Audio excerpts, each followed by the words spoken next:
Nagsisimula ang pelikula sa isang night view sa Barcelona. Isang lalaking nagngangalang Maximo ang tumawag sa kanyang anak na si Ander. Nagtatanong kung handa na ba siya dahil plano nilang umalis sa Barcelona pagkatapos ni Maximo sa kanyang trabaho. Dumating si Maximo sa isang pabrika ng droga sa Colombia. Ang kanyang stepbrother na si Lucero ay pumasok sa loob ng pabrika habang si Maximo at ang kaibigan nilang si Rafa ay nananatili sa kotse. Nakipagkita si Lucero sa may-ari ng pabrika, si Romeo, para bayaran siya dahil susuportahan ni Romeo ang ama ni Lucero bilang bagong pinuno ng lahat ng organisasyong kriminal sa Europa. Pero may kondisyon si Romeo, dapat bigyan ng mahalagang posisyon ang kanyang anak. Samantala, ang ama ni Lucero at ang kanyang stepsister na si Maria ay patungo sa halalan na magsisimula sa kalahating oras. Nagulat si Romeo nang buksan niya ang bag at umaasa siyang pera ang laman nito, ngunit ulo ng kanyang anak ang nasa loob ng bag. Nagsimula ang shootout sa pagitan ng mga tauhan ni Lucero at mga tauhan ni Romeo. Matapos patayin ng ilan sa mga tauhan ni Romeo, sinabihan ni Lucero si Rafe na tawagan ang kanyang ama at sabihing nakatakas si Romeo at isang bitag ang eleksyon. Pagkatapos ay inutusan ni Lucero si Maximo na patayin ang lahat ng tauhan ni Romeo at ang mga manggagawa sa pabrika. Hindi gusto ni Maximo ang paraan ng pagpatay ni Lucero sa lahat, maging sa mga manggagawang walang armas, ngunit nananatili siyang tapat sa kanyang pamilya at sa ama ni Lucero, na tinuturing siyang parang sariling anak. Dahil alam ni Lucero na malapit nang dumating ang kanyang ama, sinabihan niya si Maximo na umalis at magsimula ng bagong buhay kasama ang kanyang anak. Maya-maya, dumating ang ama ni Lucero at nagalit sa ginawa ni Lucero. Noong nakaraan, ipinadala niya si Lucero sa Japan upang malaman ang tungkol sa katapatan at karangalan, ngunit sa halip ay natutunan ni Lucero ang kalupitan ng Yakuza. Habang pinapagalitan siya ng kanyang ama, sinenyasan ni Lucero ang isa sa kanyang pinakamatigas na tauhan, si Chulmo, na patayin ang mga bodyguard ng kanyang ama, kabilang si Maria, na nandoon din.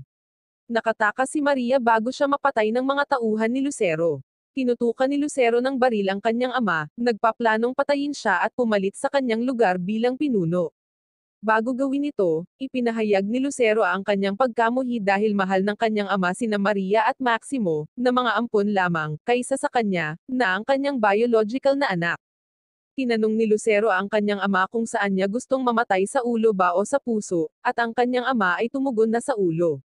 Pagkatapos ay binaril ni Lucero ang kanyang ama sa ulo, na ikinamatay nito. Ipinaalam ni Chulmo kay Lucero na nakatakas si Maria. Lumipat ang eksena sa pagdating ni Maximo sa kanyang bahay.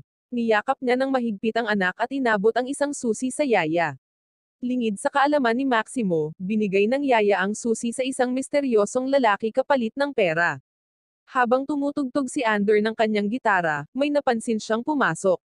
Sinabihan ni Maximo si Ander na magtago, ngunit hindi nagtagal, isang grupo ng mga tao ang sumalakay sa kanilang bahay. Nakipag-away sa kanila si Maximo noong una, ngunit binaril siya ng isang lalaking nagngangalang Finito mula sa likuran. Pagkatapos ay binaril ni Finito si Ander sa harap ni Maximo, na sumisigaw sa matinding paghihirap. Pinatulog ni Finito si Maximo at iniulat ang insidente kay Lucero, na nag-utos ng pag-atake. Pinasabog ni Finito ang bahay ni Maximo. Pagkalipas ng 2 taon, nakipagkita ang isang binata na nagngangalang Leo sa kanyang kasintahang si Danielo. Si Leo ay isang drug dealer sa kanyang campus at sa kalapit na lugar. Habang dumadaan sa isang lumang garahe, nakarinig sila ng malakas na musika. Iniimbestigahan nila at nakita si Maximo, buhay pa, nagsasanay ng husto at nagsasanay ng martial arts. Nang gabing iyon, umuwi si Leo at ibinigay ang pera mula sa pagbebenta ng droga sa kanyang ina, na hindi alam ang kanyang trabaho bilang isang nagbebenta ng droga. Nagbibigay din siya ng regalo sa kaarawan ng kanyang nakababatang kapatid. Nang maglaon, nakatanggap si Leo ng tawag mula sa kanyang supplier na si Haro, na nagtatrabaho kay Lucero. Sinabihan ni Haro si Leo na magbenta ng droga sa teritoryo ng gangster ng Russia. Tumanggi si Leo noong una dahil magagalit ng husto ang mga Ruso kung magbenta siya ng droga doon, ngunit mapilit si Haro, kaya walang choice si Leo kundi sumunod. Nang dumating si Leo sa lugar ng mga Ruso, nagbebenta siya ng ilang droga doon, ngunit nahuli siya ng mga Ruso at binugbog siya sa isang bakanteng eskinita. Binalaan nila si Leo na huwag magbenta ng droga sa kanilang teritoryo at pinagbabantaan siyang papatayin kapag magpapatuloy siya. Kasabay nito, naroon si Maximo at tinutulungan si Leo sa pamamagitan ng pakikipaglaban sa mga Ruso, pagkatapos ay mabilis na umalis. Tumayo si Leo at sinundan si Maximo sa lumang garahe kung saan nakatira si Maximo. Nagpapasalamat si Leo kay Maximo sa pagtulong sa kanya. Habang ginagamot ang sugat ni Leo, tinanong ni Maximo kung marunong maggitara si Leo. Sinabi ni Maximo na ang gitara ay pag-aari ng kanyang yumaong anak na si Ander, at hindi niya ito kayang patugtugin. Sa pakikipag-usap tungkol kay Ander, naalala ni Maximo ang malagim na pangyayari 2 taon na ang nakalilipas nang patayin si Ander sa harap niya. Mula noon, nangako si Maximo na maghihiganti kay Lucero, ngunit nahirapan siyang hanapin ito. Kinabukasan, hiniling ni Leo kay Maximo na turuan siya ng pagtatanggol sa sarili at nag-alok na turuan si Maximo kung paano tumugtog ng gitara bilang kapalit. Sumang-ayon si Maximo at nagsimulang magturo kay Leo ng ilang mga pangunahing pamamaraan ng martial arts. Bago umalis, isinulat ni Leo ang kanyang numero ng telepono sa isang piraso ng papel upang matawagan siya ni Maximo anumang oras. Hiniling din ni Leo kay Maximo na gumawa ng isang espesyal na toss bilang tanda ng pagkakaibigan. Ang espesyal na toss ay nagpapaalala kay Maximo kay Ander dahil ang kanyang yumaong anak na lalaki ay gumagawa ng parehong bagay. Sa ibang lugar, nagsusugal si Lucero kasama ang kanyang mga kasosyo sa negosyo. Pagkatapos nito, tinawagan niya si Rafa at sinabing plano niyang bumalik sa Barcelona sa lalong madaling panahon. Gusto ni Lucero na kunin ang pamunuan ng mafia mula kay Dmitry, ang boss ng krimen sa Russia. Habang si Leo ay nasa paaralan, tinawagan siya ni Haro at sinabihan siyang magbenta muli ng droga sa teritoryo ng gangster ng Russia. Tumanggi si Leo at ibinaba ang tawag. Naiinis si Haro sa hindi pagsunod ni Leo at binabaan siya ng tawag. Nang gabing iyon, pumunta pa rin si Leo sa mga Ruso para magbenta ng droga. Nandoon din si Haro at ang mga tauhan niya. Nang makita ni Leo si Haro, sinubukan niyang tumakas, ngunit nahuli siya ni Haro at ng kanyang mga tauhan. Binugbog siya ng husto at dinurog ang kanyang braso dahil nadiskubre ni Haro na nagnakaw ng pera si Leo sa bentahan ng droga. Kinabukasan, nagulat si Maximo nang dumating si Daniele na hinahanap si Leo. Sinabi niya kay Maximo na nagnakaw si Leo ng pera sa pagbebenta ng droga at maaaring nalaman ni Haro at pinahirapan si Leo bilang parusa. Nag-message si Maximo kay Leo at nagsabi na magkita sila. Nagkita sila sa isang simbahan, at ipinaliwanag ni Leo ang lahat. Pagkatapos ay hiniling ni Maximo kay Maria na tulungan si Leo. Ipinaalala ni Maria kay Maximo ang kanilang plano sa darating na halalan para sa mafia leader. Nang gabing iyon, pumunta si Haro at ang kanyang mga tauhan sa isang nightclub na pag-aari ng mga gangster ng Russia. Sinundan ni Maximo si Haro para makaganti sa ginawa ni Haro kay Leo. Madaling natalo ni Maximo si Haro, at nang subukang tumulong ang mga tauhan ni Haro, nakilala ng isa sa kanila si Maximo at tumakas. Matapos talunin ang mga tauhan ni Haro, dinurog ni Maximo ang kamay ni Haro tulad ng ginawa ni Haro kay Leo. Pagkatapos, pumunta si Maximo sa bahay ni Maria para tingnan si Leo at turuan si Maria ng martial arts. Ipinaalala ni Maria sa kanila ang plano nilang paghihiganti kay Lucero kapag dumalo ito sa halalan ng mafia leader. Sa ibang lugar, dinadalaw ni Finito si Haro at pinagtatawanan siya dahil sa pagkabugbog nito. Sinabi ni Haro kay Finito na ang lalaking umatake sa kanya ay kilala bilang gladiator sa mundo ng krimen. Napagtanto ni Finito na ang lalaking ito ay si Maximo, na buhay pa. Pagkatapos ay pinatay ni Fito si Haro at tinanong ang kanyang mga tauhan kung nasaan sina Maximo at Leo. Samantala, bumuti ang pakiramdam ni Leo at nagpas siyang umuwi sa kabila ng babala sa kanya nina Maria at Maximo na baka hanapin siya ng gang ni Haro. Pinauwi ni Maximo si Leo para mapanatili itong ligtas.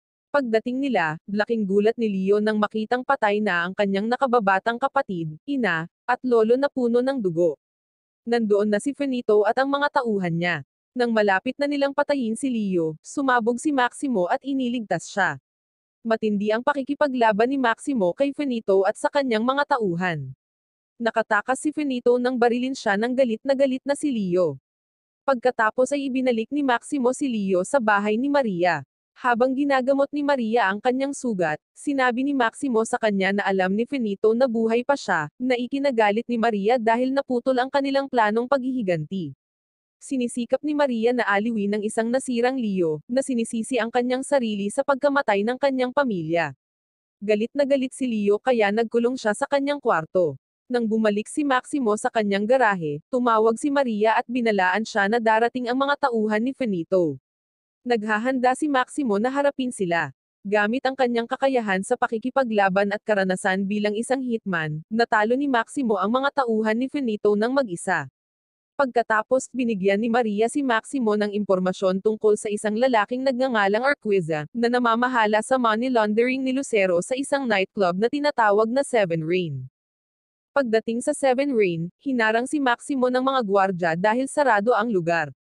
Hindi pinansin ni Maximo ang babala at pinatay niya ang mga gwardya at iba pang mga tauhan ni Arquiza. Sinabi ni Maria kay Maximo na ang lahat ng pera sa Seven Rain ay ibibigay kay Lucero bago ang halalan, at ang van na may dalang pera ay darating sa loob ng 20 minuto. Sinubukan ni Arquiza na tumakas, ngunit nahuli at binugbog siya ni Maximo. Nag-iwan ng mensahe at cellphone si Maximo para kay Lucero, pagkatapos ay kinuha ang lahat ng pera. Dumating si Ruffy sa Seven Rain at laking gulat niya sa kanyang nakita. Sinabi sa kanya ni Arquiza ang lahat, pati na ang mensahe ni Maximo at ang cellphone na iniwan niya. Nabaril si Maximo habang nakikipaglaban sa mga tauhan ni Arquiza, kaya kailangang alisin ni Maria ang bala sa kanyang katawan. Tumanggi si Maximo dahil sa tingin niya ay malapit nang dumating si Lucero, at gusto niyang umatake kaagad. Si Leo, na nag-aalala kay Maximo, ay tinurukan si Maximo ng pampamanhid upang maalis ni Maria ang bala. Dumating si Lucero at hiniling kay Ruffy na dalhin siya kay Arquiza. Kapag hindi niya nakuha ang impormasyong gusto niya, brutal na pinatay ni Lucero si Arquiza. Si Leo, na nakakaalam ng lokasyon ni Lucero sa pamamagitan ng isang tracking device na nakakonekta sa computer ni Maria, ay palihim na kumuha ng baril habang natutulog si Maria at pumunta sa lugar para maghihiganti, sa pag-aakalang naroon din si Finito. Pagdating ni Leo, tinutukan niya ng baril ang dalawang lalaking nagtatapon sa katawan ni Arquiza. Lumitaw si Finito at binugbog ng husto si Leo. Nagulat si Chulmo, na naroon din, nang sabihin ni Leo na darating si Maximo para maghihiganti, dahil akala ni Chulmo ay patay na si Maximo. Habang papatayin na ni Finito si Leo, biglang dumating si Maria at sinaktan si Finito. Nang makitang malubhang nasugatan si Leo, agad siyang dinala ni Maria sa ospital. Habang papunta sa ospital, sinubukang tawagan ni Maria si Maximo, ngunit wala pa rin itong malay. Sinundan siya ng isa sa mga tauhan ni Finito sa ospital at sinabi kay Finito kung nasaan siya. Nang malaman ni Lucero na buhay pa si Maximo, nagalit siya at inutusan si Finito na ayusin agad ang problema. Samantala, si Chulmo, na nakakaalam kung saan ang bahay ni Maria, ay pumunta doon at sinalubong siya ni Maximo, na nagising. Sinabi ni Chulmo kay Maximo na naniniwala siyang si Maximo ang dapat na maging pinuno sa halip na si Lucero, ngunit dahil pinili ni Maximo na umalis sa mundo ng krimen at magsimula ng bagong buhay kasama ang kanyang anak, nagpasya si Chulmo na pagsilbihan si Lucero.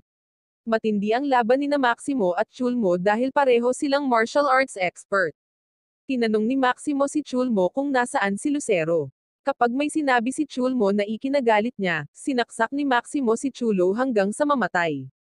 Pagkatapos ay pumunta si Maximo sa ospital upang suriin si Leo at pagkatapos ay tumungo upang harapin si Lucero. Si Rafa, na alam na darating si Maximo, ay sinabihan si Lucero na maghanda. Nang dumating si Maximo, isa-isa niyang pinatay ang mga tauhan ni Lucero at nakipagbarilan sa kanila. Tinulungan ni Rafa si Maximo at hinayaan siyang pumunta kay Lucero. Isa sa mga tauhan ni Lucero, na buhay pa, ay naghagis ng granada kina Maximo at Rafa. Nakaligtas si Maximo, ngunit namatay si Rafa. Sa wakas ay nakaharap ni Maximo ang kanyang stepbrother na si Lucero, na nagpaliwanag na ginawa niya ang lahat ng ito dahil mahal ng kanilang ama si Maximo at si Maria, na ampun lamang, kaysa sa kanyang biological na anak. Walang pakialam si Maximo dito, gusto niyang maghihiganti sa pagkamatay ng kanyang anak. Sina Maximo at Lucero ay may matinding tunggalian gamit ang katana. Nang madaig ni Maximo si Lucero, lumitaw si Finito at kinuha si Maria na hostage. Nataranta, si Maximo ay dinaig ni Lucero. Nang makita ito, sinubukan ni Maria na labanan si Finito ngunit nawalan ng malay si Maximo. Inutusan ni Lucero si Finito na tapusin si Maximo habang plano niyang patayin si Maria. Nang susunugin na ni Lucero si Maria, bumangon si Maximo at pinatay si Finito sa isang nakamamatay na suntok. Nagising si Maria at sumama sa laban kay Lucero. Magkasamang sinalakay nina Maximo at Maria si Lucero. Sinaksak siya ni Maximo sa puso, at sinaksak din siya ni Maria sa ulo, na ikinamatay niya. Pagkatapos, sinundo nina Maximo at Maria si Leo mula sa ospital, na gumaling na. Nasa kanila pa rin ang pera mula sa money laundering ni Lucero. Wow naman! Doon nagtatapos ang pelikula mga idolo, salamat sa inyong panonood.